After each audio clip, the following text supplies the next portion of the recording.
What's up everyone, welcome back to the channel. You might be wondering why I'm doing a video on Pilates, and the main reason is I kind of owe everyone a better explanation than what I've been doing over short form content and social media. Like over the last year, I've taken various pot shots of Pilates that have like really stirred up people in the comment section. Some of them have gone, not viral, but spread around the fitness industry quite a bit. And to be honest, just with the sheer volume of comments on those kinds of posts, I haven't really done a good job of like actually engaging people who have come with like genuine good faith arguments or who just want to understand my position a little bit better. There's also a whole bunch of dudes who follow me who went on to shit on Pilates because they saw me doing it, and then they just incinerated their female following, or they had heaps of people clapping back to them in the DMs, and then they were coming into my DMs being like, oh, I told everyone Pilates sucks and now everyone's angry at me. How do I explain to them that Pilates isn't good training? So anyway, here's a long form explanation of why I don't like Pilates and why I don't think it's good training. And so there's three main camps of people who are the most affected by the Pilates propaganda. There's women in general, people who are trying to rehab an injury, and then men, specifically the men who are interested in this recent phenomenon known as longevity training, and which deserves its own video honestly, but we'll be unpacking the longevity thing a little bit at the end of this video as well. So a lot of the comments were pointing out that, oh, I don't know anything about Pilates and I've never done a Pilates class. And while it's true that I've never done a Pilates class, I don't think there's much of a misunderstanding about Pilates. I've looked into it quite a bit. But for those of you who haven't, let's talk a little bit about the history of Pilates. Because it's actually a really helpful part of understanding why it is such a crap form of training, is understanding where Pilates came from. So Pilates is a training system that emerged in the early 20th century, especially around the time of World War I, where Joseph Pilates, the founder of the Pilates training system, was using it to rehab bedridden soldiers. And that's why the most common forms of Pilates you see are reformer and mat, and you'll notice both of them, not dissimilar from a bed. The first reformers were actually hospital beds that Joseph Pilates was just hanging springs off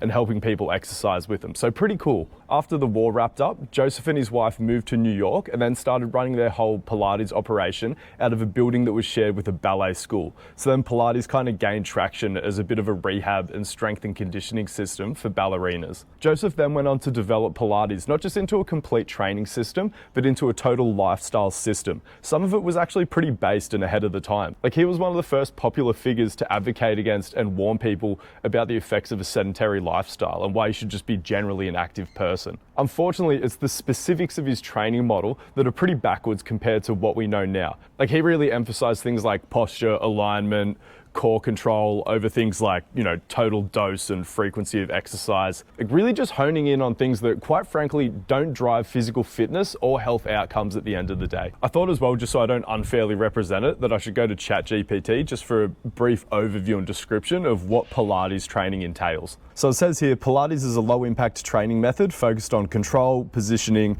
and quality of movement, rather than just moving weight or chasing fatigue. You can really hear the ChatGPT tone, can't you? It sits somewhere between strength training, mobility work, and rehab. You'll typically see slow controlled reps, a big emphasis on breathing, a lot of time spent in mid-range positions, not max stretch, not max contraction, movements that look easy but feel way harder than expected, yeah. A lot of people have actually commented on the post that I've made about Pilates recently that it actually has a lot of solid research behind it as being effective treatment for lower back pain. Having said that, when you're up to date with the total body of evidence when it comes to the treatment of low back pain, I think we can make a lot of very scientific inferences about specifically why Pilates might be helpful for some people with their low back pain, but using those principles without actually giving people Pilates, because then we can help them avoid a lot of the bullshit that also comes with Pilates, such as the Nocebic narratives, the high need for supervision, and the cost that comes associated with it.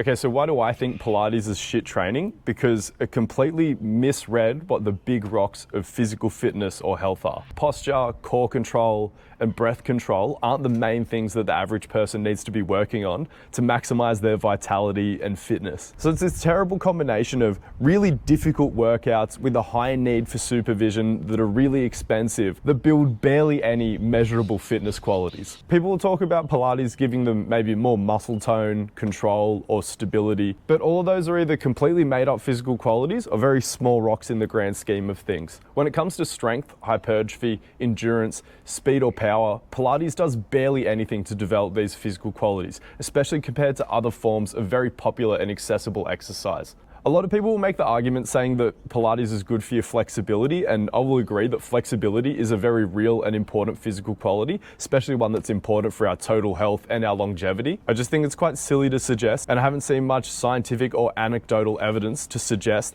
that doing most of your training in the middle of your ranges of motion rather than at the extremes is the best thing for developing your flexibility versus just any other form of flexibility training like just standard static stretching or full range of motion strength training. These do a way better job of developing flexibility than Pilates. A lot of people will bring up the coordination thing, which I'll agree is a physical quality, but there's a very general and a very specific side of it. So if you're making the argument that Pilates is good for coordination because it just generally gets people learning how to move their bodies in a bunch of different ways, so does every other form of exercise. If you're saying that the things that you learn to coordinate specifically in Pilates are helpful for the general population or specific type of athletes, I highly dispute that. When it comes to the specifics of coordination, what they need to get better at coordinating is their actual sport, not laying on their back doing flutter kicks or some weird stuff in a reformer. One of the other stupid arguments make pro Pilates is the public health argument, like, oh, it gets people moving their bodies. Pilates doesn't do a good job of getting people moving at a population level. It does a really good job of getting rich people to move a little bit more, but rich people aren't nearly as affected by obesity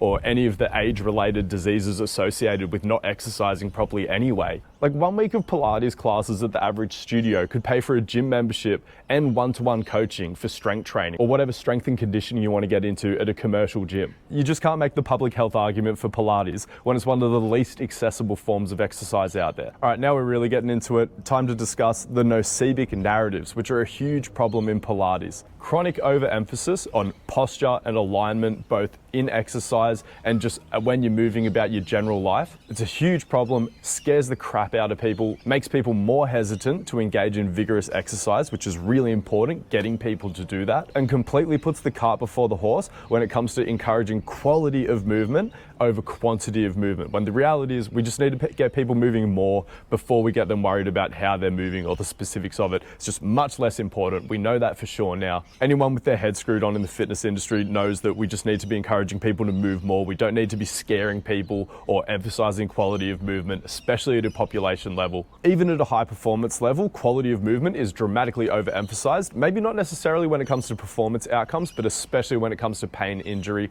and overall health outcomes. Massive overemphasis on the specifics of breathing as well as the function of the core and getting specific core muscles to fire without contracting other ones at the same time, which is completely unrealistic and frankly just not worth the time investing in the way that Pilates emphasizes it. Fear-mongering over injury or chronic pain for moving in particular ways that aren't in line with the specific model of movement in Pilates. And honestly, a lot of this stuff isn't unique to Pilates. There are a lot of strength coaches that dramatically overemphasize posture and core control, for example, squat you, but that's why I'm criticizing Pilates, because I criticize all of those strength coaches too. We also can't talk about Pilates without talking about the impact of things like gender and patriarchy. One example is the perpetuation of skinny or smaller female body standards. I think there's this feminist argument that a lot of people try to make somehow that like Pilates is for the girls somehow. In reality, Pilates was made by a man and it's something that's happening to women, not for them. But Angus, what if I just like Pilates?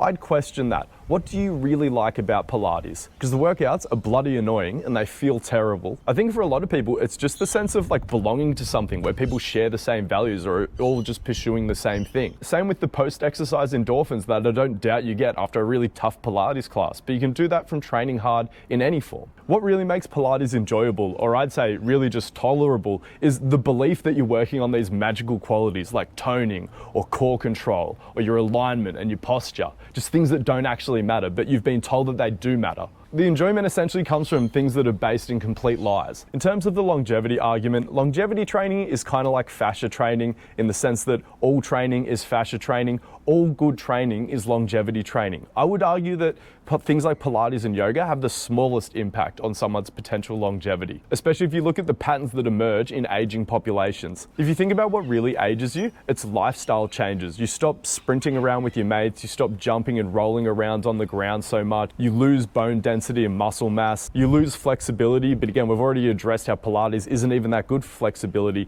and strength training's amazing for it, as well as several other things I just listed. Oh, sorry, something else that happens as you age, your work capacity drops off. Again, Pilates, not the best option there. But if it's your main form of training as you age, you are cooked. Or you're less cooked than someone who's just sitting on the couch withering away, but you're barely doing anything better than that. I don't want to discourage people. Like I said, it's so much better than nothing. That's all. But the main narrative that people argue from a longevity standpoint is like, oh, you're doing all this really intense strength training or competitive sport, and Pilates is just such a good add-on for longevity. And so many athletes feel so much better when they add it into their routine. But all it is it's a sign that you just needed a low day. So you were doing too much intense training and you just needed some form of a light day. It didn't need to be Pilates. Pilates also gets way too much credit for people just locking in on their nutrition when they start up doing Pilates, and then they lose all this weight, they get in amazing shape, and then they credit Pilates instead of them either getting really locked in on their nutrition or perhaps having some level of an eating disorder due to the whole, skinny culture of Pilates. So in summary, the good things that Pilates has in common with other forms of exercise are often watered down, like the flexibility or the strength component of it. And the things that are unique to Pilates are all either bad or extremely outdated ideologies on fitness, rehab, or the health of the human body. Now I have a video to direct people to when I'm talking crap about Pilates on Instagram again. I hope this has been illuminating for people who wanted to understand more of my criticisms about Pilates and longevity training as a whole. If you want to learn from me, check out GPP Level 1 down below. If you want to get coached by me, fill out the form in my Instagram bio, or there might be a link for that down below as well. I'll see you in a couple of days with a new video. Have a happy Easter if you celebrate.